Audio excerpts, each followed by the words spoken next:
तो ये तो छोटी सी बात है समझने के लिए कि लीगल ऑफेंस और मॉरल ऑफेंस में कुछ फर्क आपको अगर चाहिए तो क्या क्या फर्क हो सकते हैं। तो जैसे बर्गरी है, चोरी है, वो लीगल है, रूड बिहेवियर मॉरल ऑफेंस है।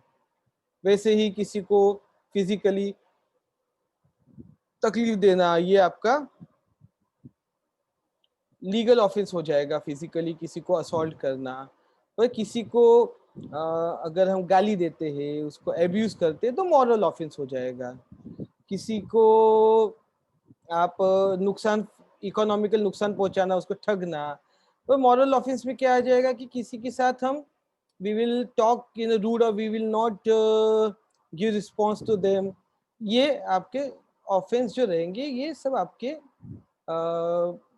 क्या बोलते हैं मॉरल ऑफेंस हो जाएंगे। तो ये तो हम जनरली सब जानते समझते हैं। हम अगले पार्ट पे चलते हैं। कुछ सेंटेंस का मतलब आपको बोला है देखने को, give and take. Give and take यानी म्यूचुअल रहता है ना, आदान प्रदान बोलते कि नहीं, घेवान देवान,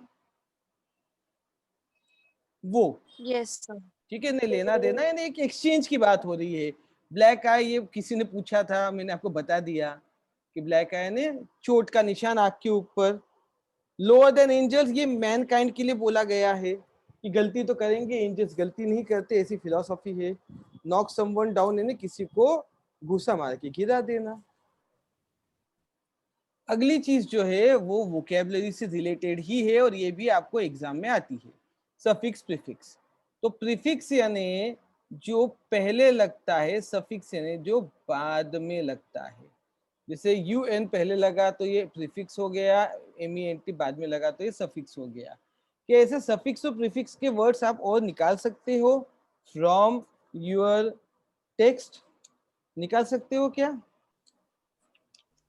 यस सर। तो आप प्रीफिक्स और सफिक्स के मुझे बताएंगे वर्ड्स थोड़े से, कौन से आपको पता है प्रीफिक्स और सफिक्स? अनडाउटेडली। अनडाउटेडली, अन आ गया, यू एन, वेरी गुड, ये हो गया प्रीफिक्स। उसके अलावा डिसकर्टेसी। डिसकर्टेसी, डिस आ गया, गुड गुड। रिसेंटमेंट।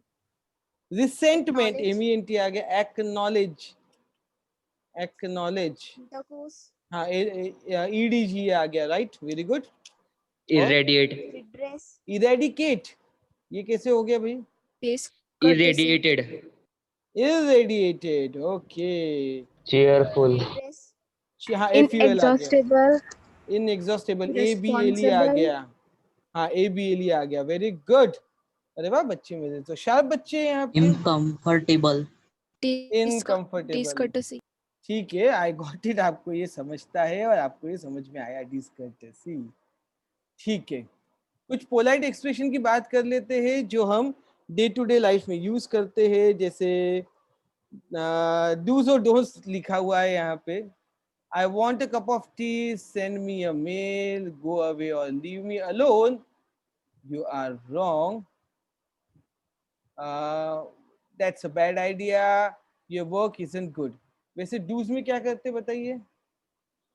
यानी ऐसा हमने नहीं बोलना चाहिए, कहने का मतलब उसको इस तरीके से बोलना चाहिए। तो I would like to have a cup of tea, I want a cup of tea की जगह आप बोलोगे I would like a cup of tea. तो सेंड मी ए मेल की जगह क्या बोलना चाहिए? Please send me a mail. या Please send me the mail. या प्लीज सेंड मी अ या mail, can you send me a mail, can you send me a mail. या उससे भी अगर ये पुरानी इंग्लिश की मैं बात करूं तो if you care to send me a mail, ऐसा एकदम टिपिकल इंग्लिश में बोला जाता था। अब नहीं यूज होती ऐसी English. Can you care to send me a mail, will you care to send me a mail, यानी क्या तुम मुझे कृपा करके भेजोगे, ऐसा बड़ा एक्सप्रेशन होता था। गो अवे और लीव मी, कैसा बोलोगे? Please leave me alone. नहीं नहीं, ऐसा नहीं बोलते। Please give me some alone time. No, हम ये कह सकते हैं I would appreciate you to go I or will, I leave will, me alone. yeah, I would appreciate if you leave me alone. Yeah, leave me alone की इसमें भी if you Some grant alone me, time. हाँ, some alone time. Yeah, please let me be myself. Yeah, if you don't mind, I want to be with myself for a while. यानी थोड़ा courteous तरीके से हमने बोला है ना. You are wrong. You are wrong कैसे बदलेगा? You are not correct. Sure, You are you're not right. correct. ऐसा थोड़ी होता है. ये तो ये courtesy के expression है क्या? You are wrong. I am right. आप- Sure about नहीं नहीं ऐसा नहीं है. I am right. तो और हो गया अलग. वो बोला I am afraid that this is not right. Okay. Are you sure about it? Sure, you're right. Are you sure about it? I feel in the another way. ऐसा देखो ये भी बोलते हैं. I feel in some another way. यानी मुझे थोड़ा अलग तरीके से लग रहा है. तो you are wrong सीधा नहीं बोला जाता है. Are you sure about it? I feel in some other way. ऐसा यानी कि भी कुछ और भी सच्चाई हो सकती है, देख लो. That's a bad idea. हम बोलेंगे Sorry, but I don't think it's a good idea. Sorry. That is not a Sorry, very but good it will not idea. work. ऐसा ये भी ये लट्ठमार ये बिल्कुल लट्ठमार लड़का है. को नहीं पता नहीं. Sorry it will not work. अरे किसी को हर्ट करोगे बेटा.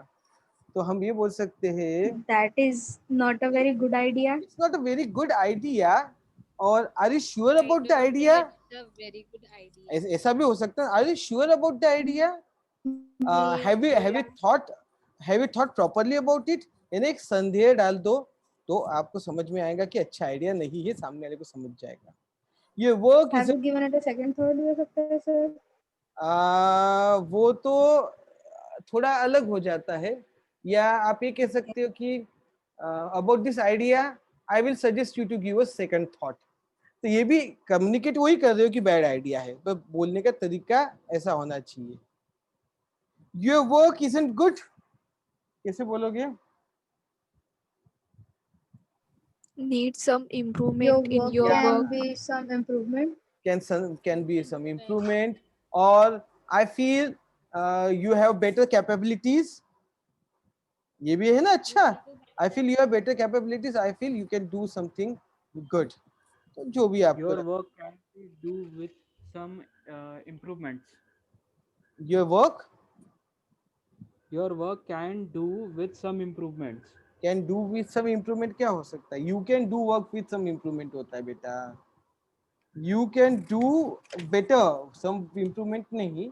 You require some improvement हो Your सकता work है. can be improved. वो तो पैसिव वॉइस सिखा रहे हो आप. आप ये जरूर बोल सकते हो कि या यू कैन वर्क बेटर और this can be done in a better way. ऐसा भी बोल सकते हो कि this can be done in a better way is also a good expression. Okay so shall we go ahead. हाँ या ना. Yes sir. Yes sir. तो एडिट द गिवन पैराग्राफ. उसमें ए और एन कहाँ पे आता है उसके हिसाब से. ए और एन आपका 11th का हिस्सा है. तो आपने 11th का ग्रामर तैयारी कर ली है क्या. अरे की है क्या. कोई जवाब ही नहीं देता है. No sir. सब मुश्किल से हाथ लगाई थी 11th में. वाह. तो 11th का 11th में ही सिखाया जाता है. 12th में इसका सिर्फ इम्प्लीमेंटेशन है. ये आपका सिलेबस है. तो 11th का पार्ट है. ठीक है मैं आपको थोड़ा बहुत वो बता दूंगा. आप ये एक्सरसाइज कीजिए. मैं आपको इसमें फिर कल ए एंड द के कुछ रूल्स समझा दूंगा. Okay okay. Yes sir. Yes. Yes, sir. Yes, sir. Spot the error. क्या इसमें आप एरर स्पॉट कर सकते हैं. Broad sense. बोलो पहले में. Children. Sir, between Between. हाँ बिटवीन नहीं होगा भाई. 5 लोग है तो अमंग होना चाहिए. Error of Among. प्रीपोजिशन है इसमें. Error of Among. Sorry. आपको ये भी बताना एरर ऑफ प्रीपोजिशन है क्योंकि 3 में बिटवीन यूज होता है. 3 से ज्यादा तो अमंग होता है. इतना पता है तो आप कीजिए. और ब्रॉड का स्पेलिंग बॉट होता है. ब्रॉट नहीं होता. ठीक है. 2 एरर है. दूसरा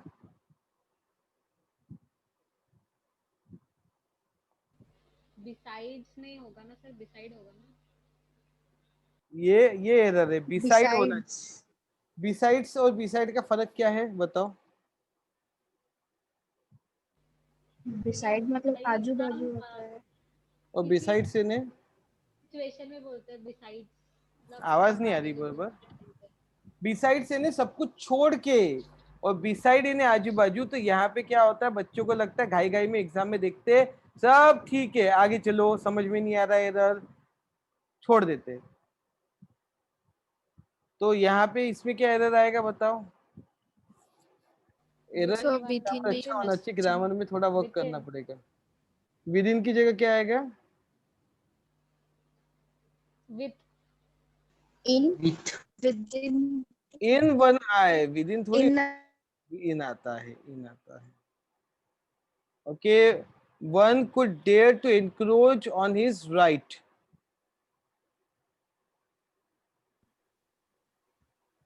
one could dare to encroach upon his right. नहीं. One could not dare to encroach on his right. ये मीनिंग का एरर है. देखिए आपको मैं क्या समझा रहा हूँ, कुछ ग्रामेटिकली कुछ मीनिंग के एरर होते हैं, मीनिंग ही नहीं समझ में आ रहा. One could dare to encroach on his right, कोई चीज गायब कर दी, एक वर्ड ही गायब कर दिया उसने, नॉट.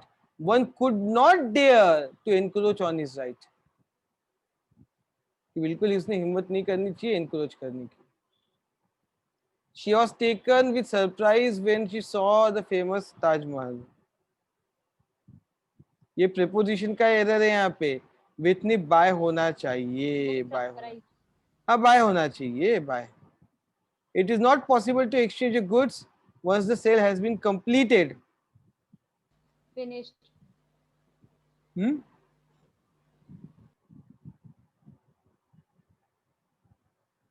अरे गुड्स को आर्टिकल नहीं लगता, ठीक है, समझा क्या? गुड्स को आर्टिकल नहीं लगता. जी. Dr. Sen Gupta has been trying to master the craft for last 5 years. Last के पहले दो लगेगा. ने हर जगह एरर मत ढूंढो, यहाँ कोई एरर नहीं है. Everything is fine here, problem नहीं है. The top ranking candidate will be appointed in senior jobs in banks. In नहीं लगेगा ना. इन नहीं लगेगा. Two senior jobs. Two senior jobs. तो सीनियर के साथ इन नहीं लग सकता, जॉब के अंदर थोड़ी घुसना है, ठीक है. उसके बाद